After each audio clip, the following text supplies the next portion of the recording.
go in 10 seconds? All right, let's do it.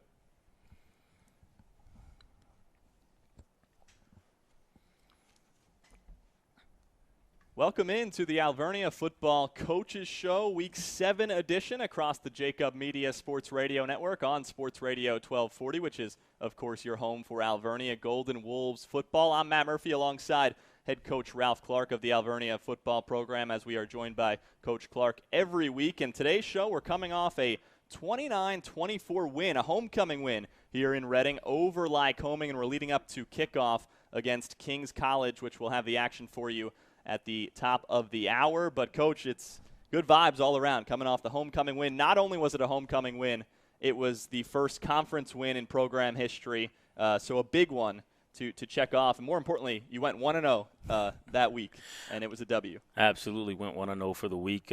You mentioned it was the first MAC win. It was, only the second home win ever, but also the first homecoming win.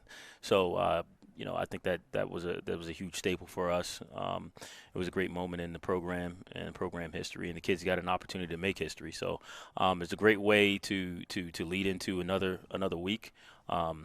Great momentum, and we definitely fed off of that this week in practice, and looking to continue that moving forward. So we've already jumped right in, and we'll further evaluate last week's win. Plenty to talk about. A 5-point win, come from behind win, trailing at halftime. A lot to get into with that game, and so much to talk about with how big and important of a win it was. I know you're already looking ahead to next week, which we will do later in the show, as we always do. Today's opponent, Kings College, and I was joking before the show that you don't know anybody on their team. We'll get into that. You do know a certain running back on Kings, as we talked about last year at this time when you guys played them as well. We'll also break down some of the numbers from last week's game in the next segment and kind of evaluate what they might or might not mean, so as we do on every single show. But let's go back to the win Saturday. What did it mean to you and to the program? Well, I just think it means growth and maturity. Year one, we went 1-9, obviously winning the first game, but no wins in the MAC conference. And I think that's what everybody looks for, is how do you stack up against the competition that you're going to play within your conference. And I know that the MAC has a very good reputation as far as quality football and high-end competition. So to be able to get a win in the conference, it says that you're definitely moving in the right direction and moving the chips forward and progressing the kids from an athletic standpoint, from a maturity standpoint. So that's what it means to me. That's what it means to the program, is that we're taking the steps in the right direction and growing. So, what was the reaction like amongst the team, amongst the staff, the fans, the Alvernia community? I think I put it online. I said it's pure joy, because I think everybody looks at, whether it's myself, the coaching staff, or the football program, and say, "Oh, this is a huge moment for you guys." But you got to remember, this is it's about the entire university. The entire university added football. This is about the culture of the football program of Alvernia University. So it was a huge moment for all of us. I think everyone was excited. I think you could tell that from the atmosphere in the stands. I don't really know what's going on behind me much during the game. You can hear it though sometimes. Yeah, well, I got the double earphones, so I don't really hear much unless you're in our headsets. But after the game, taking a look around and seeing the look on people's faces and the excitement, it was a huge moment for the school, period. And not just for football, but just for Alvernia athletics, with all the programs that we've added, kind of in a relatively short period of time, says that we as a university take our athletics seriously, and we're moving in the right direction. So I think it was huge. You talk about pure joy. I just want to know how you take such good photos, or how you get captured in the best moments after these wins, because you got the Powerade bath after this one on Saturday. How did that go? I kind of was trying to avoid that, actually. You were trying to avoid it. Did they get you? They got me kind of. Yeah, my backside, my legs, I was kind of wet. You'll take it though, right? After the win, you'll take that every time. They can dump Gatorade on me anytime they want after a win. Yeah. It's kind of one of those things where I saw there was nobody around me, and it was kind of quiet, and I was just like, I might want to run. So it kind of got me they right had it ready there early, and not to mention the couple timeouts that were called that delayed the inevitable in that game. Yeah. But I mentioned the pictures because the athletic staff does a great job. I know Marissa Lombardo has her camera, and whoever else it might be down on the field. They always capture you at the right moments. I don't know, but she does a great job. And I know on social media I kind of put it out there, but Marissa, she works very hard. And she loves Alvernia. She loves Alvernia athletics. She loves what she does, and I think she does it phenomenal. I don't know anything about the pictures that she takes, or or whatever. I don't think they're good. I'm not big on pictures of me, but I think she gets great shots of our kids and stuff like that, and action moments. I think she took the picture of Sample crossing the goal line. Yeah, she got him, and we'll talk about that. That's a phenomenal shot. As well, the game-winning touchdown from quarterback Darius Sample with his legs. We'll talk a lot about him on tonight's show. Mm-hmm. What was the mindset going into that game? Because I saw you mention afterwards that it was sort of a new season at that point. Well, we talked about some missed opportunities that we had in the first half of the season, and we were like, look, this is a new season. This is an opportunity for us to start anew. We're 0-0 right now, going into the back end of our season, and this is how people are going to remember us. What we do on the back end of this season is how people are going to remember the 2019 Golden Wolves. So, we wanted to make some changes. It was an attitude change, and I think some people noticed, like, we came in the game. A lot of the things that we did differently last weekend. In what ways? Or what are some examples? It was just an attitude. The way I don't think as a defense we hadn't blitzed much. We made the conscious decision, hey, we're going to put our defense on the field to start. We hadn't done that yet all season. And it was just an attitude adjustment. We said we're going to get after it. We had a mantra for the week, and we kind of followed through with that. So entered the stadium differently. That was awesome. Different theme song. There was a little message behind that, but what was the song? It was a little Nipsey Hussle. Okay. Last time I checked it. Gotcha. And for those who didn't catch the entrance, if you weren't here at the stadium or you didn't see it, I don't know if it was on the stream or whatnot, but they came down through the center between the bleachers, the players for Alvernia, and 2 by 2, I think, walked straight down onto the field. So directly engaged the fans. It was really cool, and the game was awesome. Talking with Alvernia head football coach Ralph Clark, I'm Matt Murphy here on the Alvernia Football Coaches Show. Coach, Darius Sample at quarterback. He had that game-winning touchdown rush that we talked about. He completed 15 balls, almost 200 yards passing, a touchdown and a pick, rushed a team-high 24 times, 2 rushing scores, and 125 yards.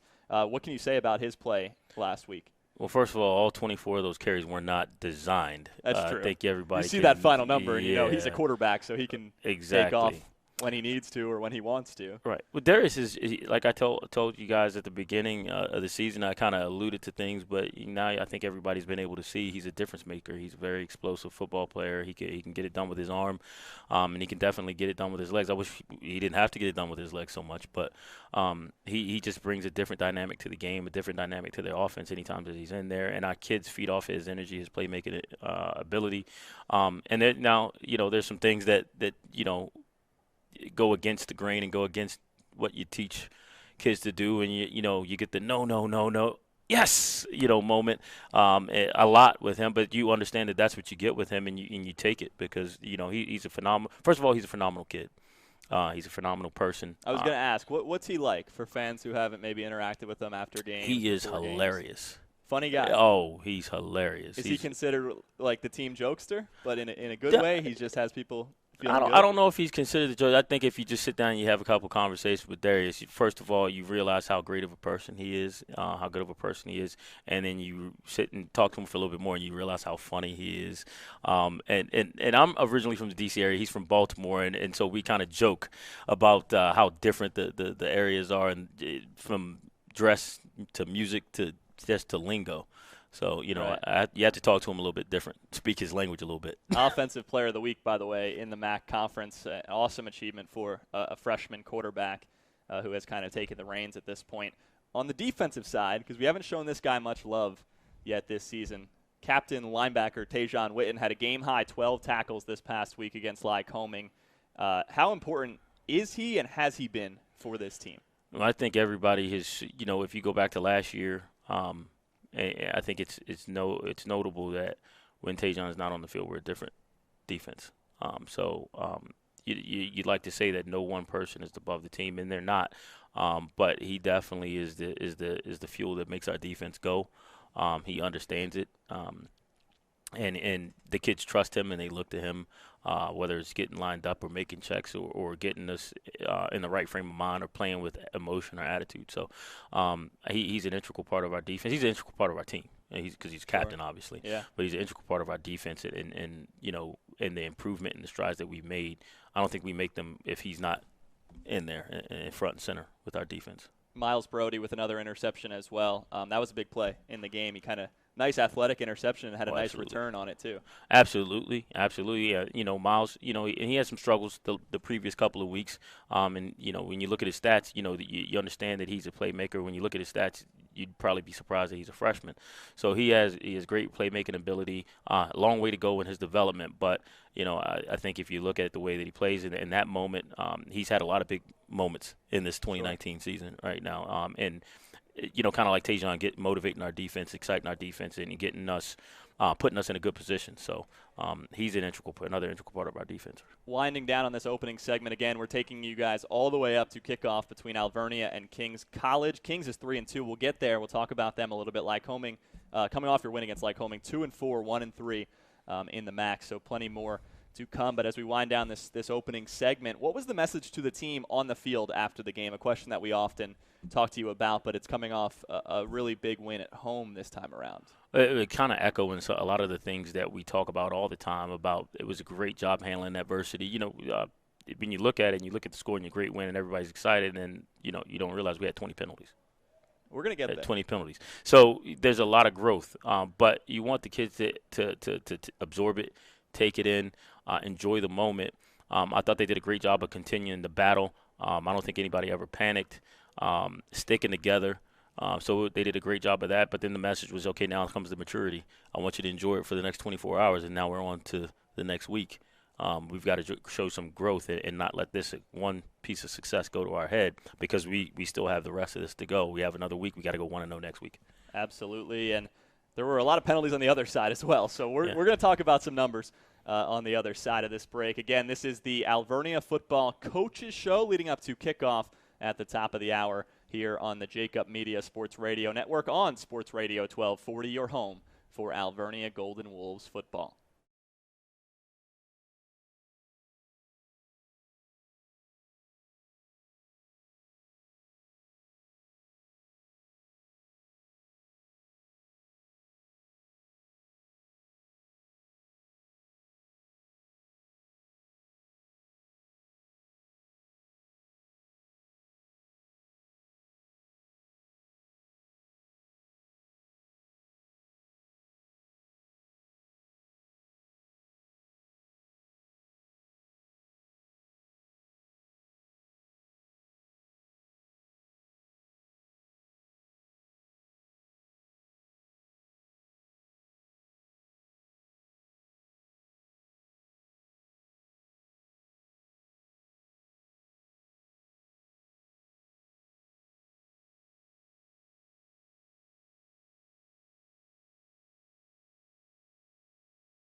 Back here on the Alvernia Football Coaches Show across the Jacob Media Sports Radio Network on Sports Radio 1240. I'm Matt Murphy alongside Alvernia head football coach Ralph Clark as we continue on this week's Week 7 edition of the show leading up to kickoff at 1 o'clock between the home team, Kings College, and the Alvernia Golden Wolves. Coach, we were talking about last week's game, coming off a 5-point win over Lycoming, a homecoming win, the first win, conference win in year 2 of the program overall, first conference win. So I do want to do the by the numbers segment here where we talk a little bit. I say a number. You can listen to it. You don't have to even pay attention to it. And we can just talk about what conversation comes off of it. The first one, an easy one, 30, the length of sophomore kicker Ryan Long's first career field goal. What did you think of that moment, him knocking one through the uprights? Well, one, obviously you're happy to have the points. 2, I was excited for Ryan. And 3, I was excited with his emotion afterwards, and I loved the way that our kids reacted to him. I mean, that was huge. They met him on the both field, sides. Exactly. Jumped up. And you could just feel the energy. I think, you think, oh, well, that's a kicker, but now you can see exactly what he brings to our team and how our kids feel about him and how he feels about our program. So it seems like he's been an important part of the program this season. Huge. Why is that? Ryan he came and Ryan, for everybody that doesn't know, is also on our track team, and he's like, I want to help the team, and I can kick. And have you ever kicked before? No, I want to. I kicked in a competition last year, and the kid comes out and he works out for us, and he's all of a sudden he's booming like 45-yard field goals. We're like, where have you been? and so it was a huge addition. But then then he comes out and everybody welcomed him from the first day that he walked into the locker room. Hey, at first they just called him Kicker. Hey, kicker, come here, and then until they learned his name. But he comes in to watch film. He attends practice. He's at meetings. All the things that I told him, hey, you don't have to do much. But he wants to do it, and he wants to be a part of it, and he's bought in. He's made tackles, touchdown-saving tackles, things that, like I said, I say, hey, you don't have to tackle anybody. But he's out there saving touchdowns and things like that. So he's bought in, and the kids love him for it. I knew the part about him not having kicked before. I didn't know about whatever competition it might have been that he entered. But his soccer background, you think, oh, he has a good leg. He played soccer in high school. He was a goalie. So it doesn't really correlate directly there. You would think punter before you thought kicker. Yes. But he's making it work. I know he had the extra point that went off the upright, too, and he was pretty fired up about that, I think, as well.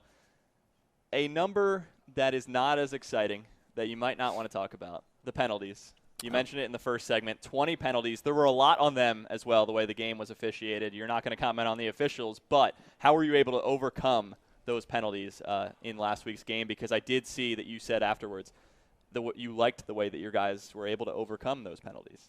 Yeah, because it's not normal. You have 20 penalties. Normally, you're not winning a game. Now, obviously, us creating the 4 turnovers, that helps. But, not letting the penalties get to us, not letting that change our mindset. And, the one thing I kept saying after penalties, clearly you don't agree with all of them, but I said, hey, play the next play. Play the next play. And our kids were able to do that and stay focused on the next play, the next play, the next play. And when you do that, it kind of doesn't matter what happens. As long as you're playing together and you're fighting, you're competing, and what have you. So I was proud of our kids for the way that they were able to handle adversity and respond to adversity, and that was one of our keys to the week. Challenge adversity, which means, hey, step up to the plate when adversity strikes. Step up to the plate. Don't back away from it. Don't shy away from it. Hey, it's here. Let's take it on head on. So our kids were able to do that, and I was very proud of them. The next number, 125, that's the number of rushing yards for Darius Sample on Saturday, the freshman quarterback. How has he been able to have so much success running the football this season, particularly the last couple games? It seems like that yardage number continues to climb. Well, I don't know how he's been able to do it because I can't explain it. And if I could, I probably wouldn't say it because I don't want anybody. I don't know how to to stop it. But what have you seen in terms of his runs as he's developed? He's elusive. He has the ability to extend play. I wish he took care of the ball a little bit more, but he's just elusive. He's got a great presence about him, pocket presence, escapability, and obviously he's explosive. He's extremely quick twitch. And as you see, he can hit a 6th gear. I always talk about how effortless he looks when he's running. And then you look at him running away from people, and it's like, wow, he's pretty darn explosive. So there's just a difference maker, and I'm glad he's on our team. You mentioned ball security. That has been a problem at times this year. 12 fumbles this year on the season. 9 have been lost. I know Darius had one in last week's game, at least one, I think, that I can recall. What have you kind of talked about in terms of the messaging there and cleaning that up? Well, we make it a point to get ball security periods in practice or what have you. We're always, I'll walk up behind, especially quarterbacks, in the middle of practice where they're just going through drills they're not expecting, and I'll swat it. And I think I did it this morning in practice. And I got Darius, as a matter of fact. He's like, that doesn't count. I say, hey, you're not expecting it in a game either. So we just try to surround them with game-like atmosphere all the time, and challenge them and put them in situations that they're going to be in the game. And they're freshmen, but there's no excuse. The turnovers, you got to kind of stop, and we just make a point of emphasis in practice. Matt Murphy talking with Alvernia head football coach Ralph Clark here on the Alvernia Football Coaches Show. Kickoff coming up at the top of the hour between Alvernia and the host today, Kings College, the Monarchs. So it's a conference battle, and Alvernia looking for 2 straight as we roll on here in the Coaches Show. Another number. I'm not trying to be depressing with these, but it didn't work out, but the game worked out. 11, which was the yard line of Lycoming that you were on with about 9 minutes left, down by 1, and you kept the offense out there. I saw you talked afterwards about that decision. So for anyone who didn't see your quote on that, what went into the decision-making there? Darius ended up being sacked on the play to go for it. Down by 1, about 9 minutes to go, and on their 11-yard line on 4th down. Well, I obviously looked at the clock, and at that point, I think it was a 2-point game, somewhere around in there. And I said, the whole drive, I said, hey, we're going to go for it on 4th down here, because if we kick a field goal, they can go right back and kick a field goal and be ahead. So it does us no good to just have a field goal. And that had nothing to do with our defense. It just meant I had that confidence in our offense. We do have Darius. We do have some explosive players. And I felt like, we're driving it home. And then I also felt confident in our defense that we'd get a stop, that we were going to be back down there. And I think I told Coach Chappelli during the course of when they got the ball back, and I said, all right, now this time we're kicking it when we got the ball back to on that scoring drive. So now I'm not a fortune teller, but I'm glad things went according to plan. But at that point, I just didn't feel like a field goal was going to do us any good. So I wanted to make sure that we put ourselves in a situation where, hey, we can extend the drive, we can continue to run the clock, and if we get 6 points, it's better than 3. Another one on the offensive side of the ball. You bring up offensive coordinator Matt Chappelli. The running back, Malcolm Carey, who was the guy coming into the season. He's been the guy throughout. 600 or net yards, 573 yards rushing through 6 games, over 5 per carry, 9 rushing touchdowns. This past week, he went over 20 career rushing touchdowns for his career, with his rushing touchdown to get to 21, and he's only a sophomore, obviously. What have you seen from Malcolm, who's already over 20 touchdowns in his career this season, and particularly over the last couple games? I think he's more explosive than he was last year. I think anybody around will tell you that when you see him get into the open field now, he's the weight room's kind of taking its effect now. He's runs where he might have been caught or what have you last year, he's pulling away from people now. So I think he's still developing. Like you said, he's a sophomore. He's already at 20. I don't know what pace that puts him at or what have you, but he's going to score a lot of touchdowns in college. So I'm happy with the development. I'm happy with his growth. I'm sure that other teams are not, but he's only a sophomore. And he's going to do great things the rest of the season. It's interesting you say explosiveness kind of in the open field, because the 75-yard touchdown run that he had against Lebanon Valley was his longest of his career. He's had 21, and that one was this year recently. Mm-hmm. So I think that proves your point right there. On the defensive side of the ball, it seems like your defense has been getting in the backfield a lot this year. Tackles for loss-wise, if you look at that statistic, 45 tackles for a loss, that's better than a lot of teams you're playing on your schedule when you compare team to team. So what have you thought about the rush? I know we talked about it last week, the importance of getting some pressure on the opposition. What have you thought about that this year? Well, ball disruption is huge in defensive football. What I mean by ball disruption is when you're able to knock off the timing of the offense. And pass rush is a huge part of that. So, everybody thinks about ball disruption as being pass breakups and interceptions or what have you. But ball disruption happens anytime the quarterback has to adjust himself in the pocket, or he has to come off of a read, or, you can collision receivers and knock them off, and you didn't knock the timing off. So, our rush has been a huge part of that this year. I mean, I think we have more interceptions this year than we had all of last year already. So that's been a huge part of our success. And then we're just more athletic than we were last year up front. And that's not a knock on who we were. It's just the development of our kids and where we're moving. It says that we're clearly making progress. So I'm happy with it. I'm not satisfied, but I'm happy where we are right now and where we're going. With interceptions in mind, we'll jump to last week's game again. You mentioned creating turnovers in that one. You mentioned how you've been able to create them all season long. 3 interceptions, Sloan, Zimmerman, and we talked earlier about Brody's. Which of the turnovers kind of stands out to you from last week's game, whether it was a turning point type deal, or what do you recall about some of those plays? Well, with Brody, I mean, he got. I think that was a confidence booster for him getting back to form with him.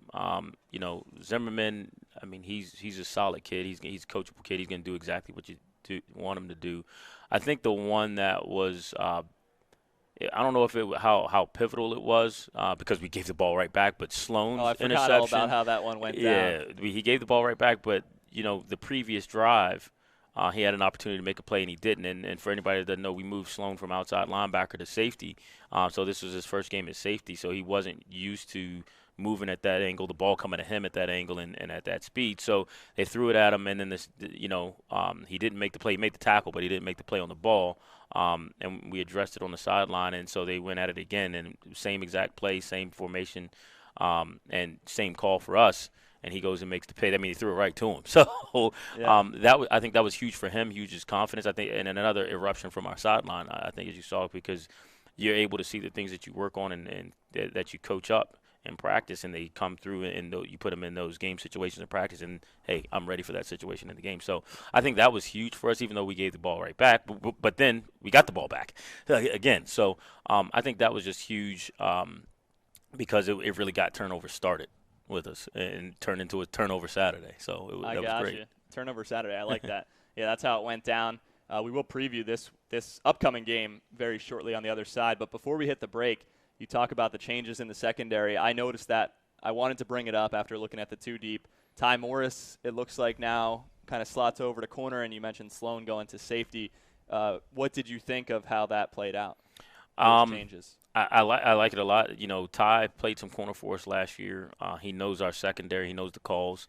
Having the ability to put him at corner, now you've got 2 6'1", 6'2" corners. You didn't have me and Bernie, my partner obviously, who will be along for the game call. You didn't have us in mind on that and think, hey, Morris and Brody have similar body types. They both wear gold cleats. It might be a little difficult to tell those guys apart if they're both playing the same position. They're both tall, lanky. Yeah. They bet with teen digit numbers out. No, I didn't think about that at all. It was more about the understanding of the defense, the athletic ability, and the length. I mean, they're both over 6 foot, and to be able to put that out on the perimeter. And then, obviously we've got a 6'3" safety in Kieran Stevens, and now Sloan is the run of the bunch at 5'8". But he might be the most athletic out of all of them. He's got to make up for it with some big hits, I guess, right? Well, hits and then plays. I mean, he's another explosive. He's probably pound for pound the strongest kid on our team, hands down. I mean, the kid's he's over a 500-pound squat and over a 400-pound bench kid. So. All right, well, we've got a game preview coming up. A little bit we'll talk about today's opponent, Coach the Kings Monarchs, and your squad taking them on at the top of the hour as we roll on. That coming up next across the Jacob Media Sports Radio Network on Sports Radio 1240, your home for Alvernia Golden Wolves football.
Continuing on here on the Alvernia Football Coaches Show across the Jacob Media Sports Radio Network on Sports Radio 1240. Matt Murphy with Alvernia head football coach Ralph Clark coming off a win, and today the battle is against Kings coming up before we know it in this week's game.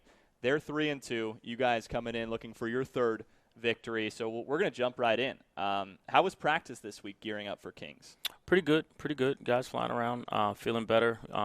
It's good to be getting healthy, getting guys back. Obviously, Danny Scott was out, and having him feeling good again, that's helpful for our offense. So I think our kids are definitely motivated, excitement. There's a certain energy around our kids and around the program, so it's positive. How do the injuries kind of compare to when and the types that occurred last season in year one? Has it been a little bit easier to manage this year, about the same? I would say it's probably roughly the same. It's roughly the same. I mean, I think in every program there's different injuries every year, and there's one that's more prominent than the other. This year, ours have been to the lower extremities or what have you, but about the same. So thinking back to last week, the 5-point win and everything we just talked about in the first half of the show, looking ahead, what areas are you focusing in on for improvement from week 6 to week 7? Our execution. I mean, we talked about it earlier, the 20 penalties. So we've got to clean that. You want to win. I mean, Kings is a quality football team. You look at it, they just lost to the number 13 team in the country by 2 scores, and it's probably a lot closer than that. So when you look at it on film. So this is a quality team. They're capable of playing with anybody, and you can't have you can't go into that game and have 20 penalties and expect to compete, much less win. So we've got to clean things up on the execution side.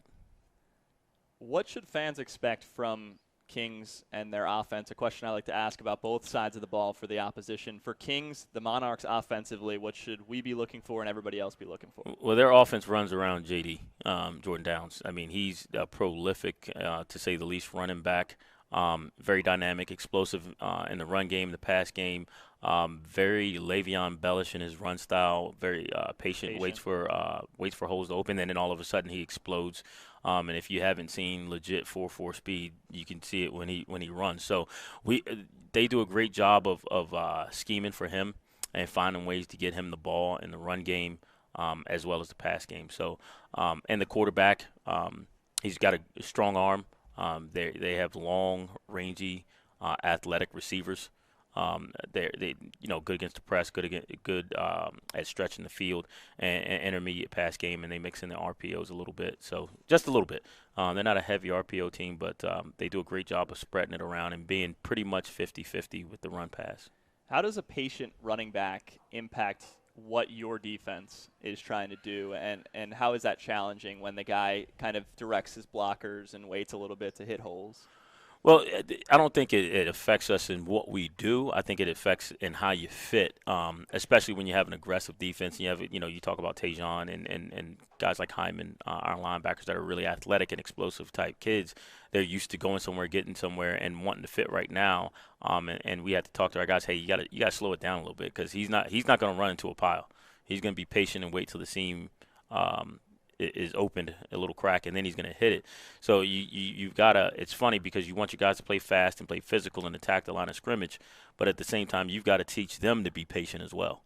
So it changes things a little bit as opposed to having other running backs, and they've got another running back that just wants to hit the hole, and he wants to get physical, he wants to get downhill. So it's different, and you have to teach them how to play against the different styles. And we'll talk about that other running back in a minute. We don't have to. Someone you know very well. Yeah. But with Jordan Downs, it seems like they use him in the passing game a lot if you just look at the numbers. And teams, Alvernia opponents this year have gone to the screen. It seems like certain games have been screen heavy, I think 1 or 2 in particular. How does that impact you guys when they look for a running back in the passing game? Well, I think you got to just go off tendency and understand as a coach when they're First of all, is that something that they like to do? They do like to screen. Where do they look to throw the ball to him at? Well, I mean, they will empty things out as far as going from 10 personnel to and then flex him out and go empty and get him the ball as a receiver. They will screen the ball to him. they'll free release them in the You pass could just game say as well. everything you don't want them to do, so then if they see this or listen to it, then they'll flip it to Then the they'll opposite flip and it. they'll play No. right into your hands. I think they're the type. No, they're the guys. They're going to do what they do. Exactly. They free release them. They do use 5-man protections a lot. So they do. I can't just say one thing that they do. They will screen the ball, whether it's to him or the receivers, and let just to address that. Teams screen us because up front we are aggressive, and our guys are going to get upfield, which it's a 6 in one half and half a dozen in the other, because our guys. We have so many tackles for loss and sacks or what have you because they're aggressive. Well, we get screened a lot because we're so aggressive. So you'd rather say whoa than go to your guys, and unfortunately we have to say whoa a lot. But I wouldn't trade how our kids play for anything. So we'll try to coach around the screen game and what have you. Matt Murphy taking you up to kickoff between Alvernia and Kings across the Jacob Media Sports Radio Network on Sports Radio 1240, chatting with Alvernia head coach Ralph Clark. On the defensive side, what are the strengths of the Kings defense, or what do they like to do on that side of the ball? Well, they're a 4-2-5. They're going to stunt you to death up front, and they've got really athletic and big physical linebackers. Mondo, I can't pronounce his last name, but number 1, he's a really, really athletic really physical, athletic linebacker, and he covers a lot of ground in the pass game and the run game. He pressures well. The defensive line, very athletic, physical bunch. I think it's number 5 is they're into the field. He's athletic and explosive, and they just do a great job of bottling things up in the box with their front 7. And then on the back end, they're talented as well and long. The safety number 2 and the corner number 21 are very talented guys. So they're a very athletic bunch. They run to the football. I don't think you find many clips where 11 hats within 2 seconds of the whistle. They're all around the ball, so they're aggressive. They're going to get after it, and they're talented. So they're very well disciplined. We're going to have some fun. Last thing on Kings personnel-wise. Oh, great. The other running back that you alluded to, Quincy Clark, your son, is on the opponent today for today's game. He's a sophomore, and he is in that backfield with Jordan Downs. What are you feeling this time around, round 2, going up against him? I know last year you said you didn't really talk about it heading in, but just your general thoughts about going into round 2 between Alvernia and Kings and your son on the other side. As far as he and I, we don't really address it much because he's my son. So we talk about other things. We talk every week. I will say we haven't talked this week, but as far as him, he's grown and matured. I mean, anybody that was at the game last year, you'll probably look at him and be like, that's the same kid, because he's put on probably 30 pounds of muscle. So he's a different kid and more explosive and strong. He does things that are similar to Jordan, and then he's more downhill than Jordan is. So he brings a different aspect to their offense. I don't think other than that. We don't really talk about it. He got his touchdown against you last year. That he did. We're going to make sure that doesn't happen this year. But he fits right in with what they like to do as well. He has the ability to catch the football, which he's done this year as well. Catch the ball out of the backfield a little bit, run the ball a little bit. Still involved in the return game? You'll see he and Jordan back for kickoffs or what have you. So clearly they trust those two. They're 2 of their playmakers on offense that they're looking forward to highlighting, and so we got to do a great job of bottling those guys up. Well, we're winding it down here on our pregame show, and Bernie will be along shortly to continue our preview of this game and talk about some of the matchups, talk about some of his keys to the game, of course. But I want to talk about the mantra. I think you didn't say what it was in the opening segment of today's show, but I believe it was new this week. It's a hashtag, and it is HTG. So what does that mean, and where did it come from? So it was hit the gas. I love our guys, and everybody knows we started our program from scratch last year, and so we have a lot of freshmen, and we have a lot of young guys and a lot of inexperienced guys as far as the college game. And so I will say part of the play calling defensively, at least, I was holding back. And as a program, we were holding back. And so hit the gas. We talked about it being a new season. Hit the gas means let it all hang out. Leave it all on the field. Don't have a lot of worries about what's going to happen, what ifs. We got to handle the right here and right now. So let's hit the gas. Let's keep our foot on the gas and let the chips fall where they may. So and we kept saying it throughout the game last week. Hey, hit the gas. We made a play. Hey, hit the gas. It was something didn't go our way. Hit the gas. Don't worry about it. Just hit the gas. So that's what we wanted to do, and our guys really took it to heart. And I think you could see that in the way that we were playing. We were just going to go and we were going to be in attack mode all the time. And then this week, we want to continue with that, and we just say, hey, now we got to put it in overdrive. So we're going to continue to put our foot on the pedal. We're not going to look back. We're not going to worry too much about what could happen. We're just going to worry about the here and now and taking care of business. I like it. I've heard all gas, no brakes before, kind of a similar one to that. Hit the gas. I love it. Maybe I'll start using the hashtag too. Do you think that's something that's going to kind of carry you guys for the second half of the season here? Something to keep in mind, at least heading into this game? It's one of those things. I don't know. I just thought about it, and I talked to when I talk to our kids every week, we try to give them something to think about, and it just came to mind. I'm like, let's just hit the gas, man. Let's just go. And our kid, like I said, our kids got excited about it. If it sticks with us, great. I won't argue. If it produces the same results. Exactly, right? Exactly. There you go. Thanks, Coach. Thanks as always for joining us on the Alvernia Football Coaches Show. It's great to have you. Appreciate it. Thank you for having me. Looking forward to it. Let's get a win today. Plenty to come as we've got Bernie's Keys to the Game on the way and kickoff between Alvernia and Kings across the Jacob Media Sports Radio Network right here on Sports Radio 1240, your home for Alvernia Golden Wolves football.